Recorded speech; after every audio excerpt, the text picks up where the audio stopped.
A lot of times whenever kids start to enroll, they're pretty confused though about how exactly they're going to proceed forward with obtaining college credit versus when is it worth it or when is it not. And so a lot of times, especially in kids at the junior, sophomore, and freshman especially level, can become overwhelmed with what classes they're taking, how many APs or how many dual credits they're trying to put on their plate, and not really knowing what each class is or what is expected of them in each. So one of the things that I like to explain is there is a large difference between dual credit and AP, but you're going to get a lot of the same benefits out of each. On the side of dual credit, what you are typically doing is registering with a college. Whatever grade they get here is whatever goes onto that college transcript there as well, which is how students are able to receive credit from that college instead of in the terms of AP. Students will be able to sit through an entire class all year, and at the end of the year you are taking a test scaled from 1 to 5, and students at most colleges will be able to receive credit from receiving a 3 and up. One of the things though is that a lot of students who aren't very into or enjoy or skilled sometimes with taking those kind of very hard, rigorous, almost marathon tests will seem to struggle in the AP test itself and not so the course. And for a lot of the classes that we have here, you have the option of being able to split or decide in the same course almost whether or not you want to take the AP version of it or the dual credit. And so in terms of there's AP chemistry, or you can take dual credit chemistry through UMKC. You can take AP Calc, or there's 4 other dual credit math courses that we offer. And a lot of times those students seem to fall into this trend of thinking to where the only way to obtain college credit at the high school is through AP, or that AP offers better or more credit, which isn't always true. And in some cases it is though, depending on what score you get on that AP test. But in comparison to dual credit is to where if you can go through the entire class, then whatever grade you receive, that is what your college credit will reflect. In AP, you can sit through the entire class all year, and then it's however you perform on that test. So there seems to be sometimes a disadvantage for kids who aren't that proficient in test taking. I am not great at multiple guess. It's not for me. So I started, instead of taking AP Calc, I took instead with dual credit math classes because I knew that I wanted that challenge as well as to be able to obtain college credit without the increased rigor and workload that comes with an AP class. And the other thing that kids kind of have difficulty grasping is the actual classes and how they work at the high school level. So in terms of AP typically comes home with more homework and a lot harder coursework than what your dual credit classes are going to be.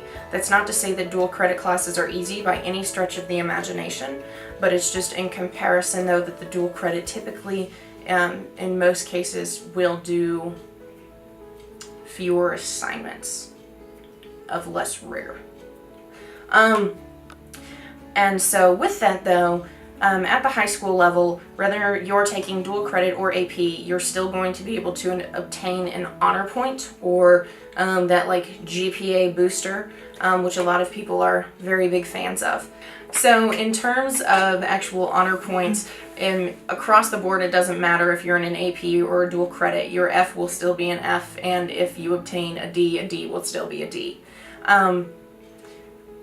After that though, one of the other things that kids become concerned with is if they go out of state, will their dual credit transfer? And the majority of times, most students won't be going that far, especially for college. After that, there's not a lot of statistics about where everybody kind of branches off to. But in terms of Missouri last year, it was 3,900 kids who actually went more than 300 miles away from home, so further than St. Louis in our case. With that though, dual credit typically from UMKC, MCC, and MSU will transfer within the Midwest region. But the one thing on that though is that every single college will have what they call their transfer guide or their credit equivalency. And that is how you can research where an MCC credit for English 101 is going to go, or where your UMKC Math 110 will transfer in at. Every single college will have those available to you, and if, say, that the MCC course is not there in their books or online that you can research and find, they will have their Office of Admissions and Transfers, which will be able to evaluate the two different courses and see if that would be able to transfer in, and if so, is what course. So those resources and options to be able to find that information out are always readily available. So in terms of the benefits of AP courses, one of the main reasons that students will choose to take those over dual credit is because that is their field of interest. There will be quite a few students who are going to take AP biology because they want to be doctors or veterinarians, and that is the best course for their field and at the level of expectation that they're going to need for what they want to do. The rigor of that course is going to be a fundamental piece to being able to set them up for success there. With the AP test though that comes in May for each course, students do not have to actually take that course in order to take the test. So there have been quite a few cases, especially within my own grade, to where students will decide to take a test, say AP Comparative Government and Politics, even though we do not offer that course. And the reason though is because they feel prepared enough for that test, and also though is that they can still earn the college credit even without having that class. With an AP course, there's a standard exam fee each year that will tend to vary from year to year. In terms of the dual credit side though, is that there's a set rate per hour of college credit that you can attain with each class that you take. You don't have to take either the AP test at the end of the year or a dual credit class for the college credit from the college itself. Instead, you can just take those classes. You'll still be receiving the same benefits as high school, such as the honor points, but it's just that you're not going to be receiving that same college credit. Dual credit classes, though, the thing that a lot of kids need to remember is that just as at a college you have to be able to attain a certain letter grade in order to receive that college credit on your transcript for graduation, is the same here. You have to have a C or above in dual credit classes in order to get the college credit. It's the same policy for credit at the college as to what it is here.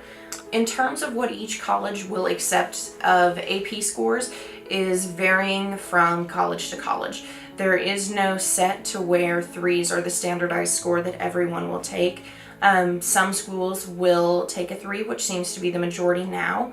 Other schools will require a 4, some schools will require a 5, and other very select schools will not take AP courses, which is something that students need to be able to remember, and as they're starting to plan for their future education throughout high school, to be able to look to the colleges that they're interested in their fields and see what kind of credit they're wanting and test scores that you're going to need to have, and how exactly that places them in terms of admissions and also in their